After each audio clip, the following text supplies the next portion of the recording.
Everybody, and welcome to Robin's house. Today we're working on the Sweet Blooms card workshop, and I have this fun fold card. So it has a flap on the front and then a partial flap on the inside so that you get this double layer and you get this nice striking look on that side without this. So that's quite cool. So I just wanted to quickly show you how to do that.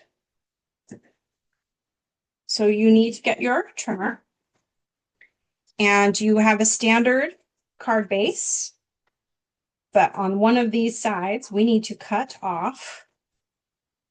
So you put the 4 1/4 spot on one side, and then you need to go up higher. 4 1/4, and then we need that point to be here as well. So we're gonna cut that, and we're just gonna cut it right smack diagonally. That will create the card base. And then you need the other piece.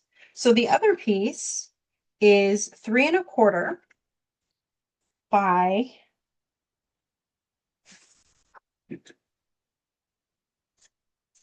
3 1/4 by 9,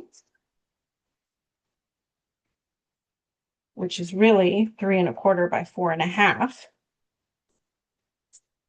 And you just score it in the middle. And that way, once you put your paper down, you would center this on your paper. And then it goes down and goes down. And then you have your flap card. So I hope that was helpful. Thank you so much for watching. Happy crafting.